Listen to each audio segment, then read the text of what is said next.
ಜಲ್ಲಿಕಟ್ಟು ಕ್ರೀಡೆ ಆಚರಣೆಗಾಗಿ ಕೇಂದ್ರ ಸರ್ಕಾರದಿಂದ ಪ್ಲಾನ್ ಮಾಡಲಾಗಿದ್ದು ತಮಿಳುನಾಡು ಸರ್ಕಾರದ ಜೊತೆಗೆ ಕೇಂದ್ರ ಸರ್ಕಾರ ಪ್ಲಾನ್ ಮಾಡ್ತಾ ಇದ್ದು ತೀರ್ಪನ್ನ ಮುಂದೂಡಿಕೆ ಮಾಡುವಂತೆ ಈಗ ಏನು ಮನವಿಯನ್ನ ಮಾಡಿಕೊಳ್ಳಲಾಗಿದೆ ಸುಪ್ರೀಂ ಕೋರ್ಟ್ನಲ್ಲಿ। ಈ ಹಿನ್ನೆಲೆಯಲ್ಲಿ 2-3 ದಿನಗಳಲ್ಲಿಯೇ ಸುಗ್ರೀವಾಜ್ಞೆ ಮೂಲಕ ಜಲ್ಲಿಕಟ್ಟು ಆಚರಣೆಗೆ ಕೇಂದ್ರ ಪ್ಲಾನ್ ಮಾಡ್ತಾ ಇದೆ। ಜಲ್ಲಿಕಟ್ಟು ಆಚರಣೆಗೆ ಒಪ್ಪಿಗೆಯನ್ನ ಕೊಡುವಂತೆ ಸುಗ್ರೀವಾಜ್ಞೆಯನ್ನ 2-3 ದಿನಗಳಲ್ಲೇ ಹೊರಡಿಸುವ ಮೂಲಕ ಜಲ್ಲಿಕಟ್ಟು ಆಚರಣೆ ಮಾಡುವಂತೆ ಕೇಂದ್ರ ಪ್ಲಾನ್ ಮಾಡ್ತಾ ಇದೆ ಅನ್ನುವಂತಹ ಮಾಹಿತಿ ಲಭ್ಯವಾಗಿದೆ। ಆಕ್ರೋಶಗೊಂಡಂತಹ ಜನರನ್ನ ಸಂತೈಸೋದಕ್ಕೆ ಸುಗ್ರೀವಾಜ್ಞೆಯನ್ನ ಹೊರಡಿಸುವ ಚಿಂತನೆಯನ್ನ ಕೇಂದ್ರ ಸರ್ಕಾರ ಹೊಂದಿದೆ। ಇದೇ ಉದ್ದೇಶದಿಂದಲೇ ತೀರ್ಪನ್ನ ಮುಂದೂಡಿಕೆ ಮಾಡಬೇಕು ಅಂತ ಸುಪ್ರೀಂ ಕೋರ್ಟ್ಗೆ ಮನವಿಯನ್ನ ಮಾಡಿಕೊಂಡಿರುವುದು ಅನ್ನುವಂತಹ ಮಾಹಿತಿ ಕೂಡ ಲಭ್ಯವಾಗಿದೆ। ಇನ್ನು ಜಲ್ಲಿಕಟ್ಟು ಕುರಿತ ತೀರ್ಪನ್ನ ಮುಂದೂಡೋದಕ್ಕೆ ಸುಪ್ರೀಂ ಕೋರ್ಟ್ ಕೂಡ ಒಪ್ಪಿಗೆಯನ್ನ ಕೊಟ್ಟಿದ್ದು ಕೇಂದ್ರದ ಪರವಾಗಿ ಆದೇಶ ಕೊಟ್ಟಿರುವ ಹಿನ್ನೆಲೆಯಲ್ಲಿ ಸುಗ್ರೀವಾಜ್ಞೆ ಹೊರಡಿಸುವಂತಹ ಸಾಧ್ಯತೆ ಕಂಡು ಬರ್ತಾ ಇದೆ।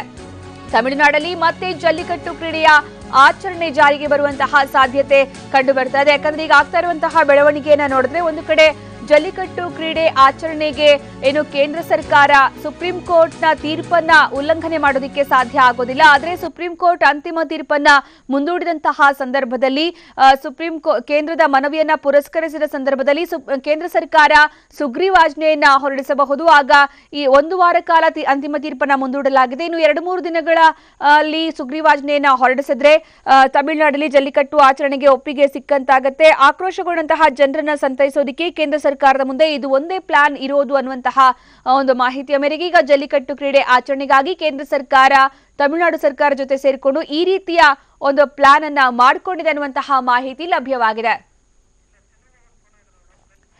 ಈ ಬಗ್ಗೆ ಹೆಚ್ಚಿನ ಮಾಹಿತಿ ನೀಡ್ತಾರೆ ನಮ್ಮ ಪ್ರತಿನಿಧಿ ಚಂದ್ರಮೋಹನ್ ಈಗ ಜಲ್ಲಿಕಟ್ಟು ಪ್ರಕರಣ ಕೋರ್ಟ್ ಅಲ್ಲಿರೋದ್ರಿಂದ ಸುಗ್ರೀವಾಜ್ಞೆ ಕಷ್ಟ ಆಗತ್ತೆ ಅಂತ ತಮಿಳುನಾಡು ಸರ್ಕಾರ ತಗೊಳ್ಳುವಂತಹ ಕ್ರಮಕ್ಕೆ ಬೆಂಬಲಿಸ್ತೀವಿ ಅಂತ ಈಗಾಗಲೇ ಪ್ರಧಾನಮಂತ್ರಿ ಮೋದಿ ಹೇಳಿದ್ದಾರೆ। ಅದಾಗಿ ಕೂಡ ಈಗ ಸುಗ್ರೀವಾಜ್ಞೆ ಹೊರಡಿಸುವಂತಹ ಸಾಧ್ಯತೆ ಹೆಚ್ಚಿದೆ ಅಂತ ಕೂಡ ಮಾತು ಕೇಳಿ ಬರ್ತದೆ। ಯಾವ ರೀತಿಯ ಒಂದು ಪ್ಲಾನ್ ಇದನ್ನ ಬಗೆಹರಿಸೋದಕ್ಕೆ?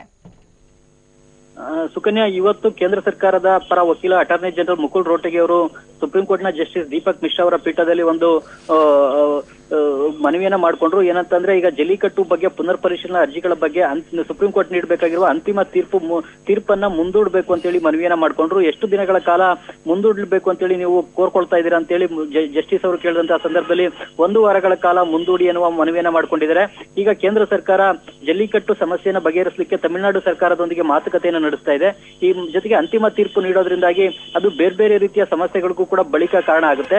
ಹಾಗಾಗಿ 1 ವಾರಗಳ ಕಾಲ ತೀರ್ಪು ನೀಡೋದನ್ನ ಮುಂದೂಡಬೇಕು ಅಂತೇಳಿ ಮನವಿಯನ್ನ ಮಾಡ್ಕೊಂಡ್ರು। ಇದಕ್ಕೀಗ ಜಸ್ಟಿಸ್ ದೀಪಕ್ ಮಿಶ್ರಾ ಅವರ ಪೀಠ ಕೂಡ ಒಪ್ಕೊಂಡಿದೆ। 1 ವಾರಗಳ ಕಾಲ ಜಲ್ಲಿಕಟ್ಟು ಬಗೆಗಿನ ಅಂತಿಮ ತೀರ್ಪು ನೀಡೋದನ್ನ ಮುಂದೂಡ್ಲಿಕ್ಕೆ ಸುಪ್ರೀಂ ಕೋರ್ಟ್ ಒಪ್ಕೊಂಡಿದೆ। ಹಾಗಂತೇಳಿ ಈಗ ಜಲ್ಲಿಕಟ್ಟು ನಿಷೇಧವನ್ನೇನು ಸುಪ್ರೀಂ ಕೋರ್ಟ್ ಹಿಂತೆಗೆದುಕೊಂಡಿಲ್ಲ। ಈ ಹಿಂದೆ ಸುಪ್ರೀಂ ಕೋರ್ಟ್ ಜಲ್ಲಿಕಟ್ಟು ನಡೆಸಲಿಕ್ಕೆ ವಿಧಿಸಿರುವ ನಿಷೇಧ ಈಗಲೂ ಕೂಡ ಜಾರಿನಲ್ಲಿದೆ। ಆದ್ರೆ ಈಗ 1 ವಾರಗಳ ಕಾಲಾವಕಾಶ ಕೇಂದ್ರ ಸರ್ಕಾರಕ್ಕೆ ಸಿಕ್ಕಿರೋದ್ರಿಂದಾಗಿ ಈ 1 ವಾರಗಳ ಕಾಲಾವಕಾಶದಲ್ಲೇ ಅಂದ್ರೆ ಮುಂದಿನ 1-2 ದಿನಗಳಲ್ಲೇ ಕೇಂದ್ರ ಸರ್ಕಾರ ಮತ್ತು ತಮಿಳುನಾಡು ಸರ್ಕಾರಗಳು ಸೇರಿ ಜಲ್ಲಿಕಟ್ಟನ್ನು ನಡೆಸಲಿಕ್ಕೆ ಒಂದು ಸುಗ್ರೀವಾಜ್ಞೆಯನ್ನು ಹೊರಡಿಸಲಿಕ್ಕೆ ಪ್ಲಾನ್ ಅನ್ನ ರೂಪಿಸಿಕೊಂಡಿವೆ। ಸೊ ಈ ಒಂದು ಸುಗ್ರೀವಾಜ್ಞೆಯನ್ನು ಹೊರಡಿಸುವ ಮೂಲಕ ಜಲ್ಲಿಕಟ್ಟನ್ನ ನಡೆಸಲಿಕ್ಕೆ ಅವಕಾಶವನ್ನ ಕೊಡ್ತಕ್ಕಂತಹ ಕ್ರಮಕ್ಕೆ ತಮಿಳುನಾಡು ಸರ್ಕಾರ ಮತ್ತು ಕೇಂದ್ರ ಸರ್ಕಾರಗಳು ಮುಂದಾಗ್ತವೆ। ಹಾಗಾಗಿ ಮುಂದಿನ 1 ವಾರದ ಒಳಗಾಗಿನೇ ತಮಿಳುನಾಡಿನಲ್ಲಿ ಜಲ್ಲಿಕಟ್ಟನ್ನ ನಡೆಸಲಿಕ್ಕೆ ಅವಕಾಶನ ಕೊಡ್ತಾರೆ। ಜಲ್ಲಿಕಟ್ಟು ನಡೆದ ಬಳಿಕ ಈ ಒಂದು ಸುಗ್ರೀವಾಜ್ಞೆ ಹೊರಡಿಸಿದ್ದನ್ನ ಪೇಟಾ ಸಂಘಟನೆ ಸೇರಿದಂತೆ ಪ್ರಾಣಿದಯ ಸಂಘಟನೆಗಳು ಸುಪ್ರೀಂ ಕೋರ್ಟ್ ನಲ್ಲಿ ಪ್ರಶ್ನೆಯನ್ನ ಮಾಡಬಹುದು। ಆದ್ರೆ ಈ ಸುಗ್ರೀವಾಜ್ಞೆ ಸಂವಿಧಾನಬದ್ಧವೇ, ಕಾನೂನು ಬದ್ಧವೇ ಇಲ್ವೇ ಅನ್ನೋದನ್ನ ವಿಸ್ತೃತವಾಗಿ ಸುಪ್ರೀಂ ಕೋರ್ಟ್ ವಿಚಾರಣೆ ನಡೆಸಿ ಬಳಿಕ ಅಂತಿಮ ತೀರ್ಪನ್ನ ನೀಡಬೇಕಾಗುತ್ತೆ। ಈ ಅಂತಿಮ ತೀರ್ಪನ್ನ ನೀಡಲಿಕ್ಕೆ ಸುಪ್ರೀಂ ಕೋರ್ಟ್ಗೂ ಕೂಡ ಕಾಲಾವಕಾಶ ಬೇಕಾಗುತ್ತೆ। ಹಾಗಾಗಿ ಸುಪ್ರೀಂ ಕೋರ್ಟ್ ಈ ಸುಗ್ರೀವಾಜ್ಞೆಯ ವಿರುದ್ಧದ ಅರ್ಜಿಗಳನ್ನ ವಿಚಾರಣೆ ನಡೆಸೋದ್ರೊಳಗಾಗಿ ತಮಿಳುನಾಡಿನಲ್ಲಿ ಜಲ್ಲಿಕಟ್ಟನ್ನು ಕೂಡ ನಡೆಸ್ಬಿಡ್ಬೇಕು। ಆ ಮೂಲಕವಾಗಿ ಈಗ ಆಕ್ರೋಶಗೊಂಡಿರ್ತಕ್ಕಂತಹ ತಮಿಳುನಾಡು ಜನರನ್ನ ಈ ವರ್ಷದ ಮಟ್ಟಿಗೆ ಸಮಾಧಾನಗೊಳಿಸಬೇಕು ಮತ್ತು ಉದ್ವಿಗ್ನ ಆಗಿರ್ತಕ್ಕಂಥ ತಮಿಳುನಾಡಿನ ಪರಿಸ್ಥಿತಿಯನ್ನ ಶಾಂತಗೊಳಿಸಬೇಕು ಅನ್ನುವ ತಂತ್ರವನ್ನ ಈಗ ಕೇಂದ್ರ ಸರ್ಕಾರ ಮತ್ತು ತಮಿಳುನಾಡು ಸರ್ಕಾರಗಳು ಅನುಸರಿಸ್ತಾ ಇವೆ। ಹಾಗಾಗಿನೇ ಈಗ 1 ವಾರದ ಕಾಲಾವಕಾಶವನ್ನ ಸುಪ್ರೀಂ ಕೋರ್ಟ್ ನಿಂದ ಕೇಂದ್ರ ಸರ್ಕಾರ ಪಡ್ಕೊಂಡಿದೆ।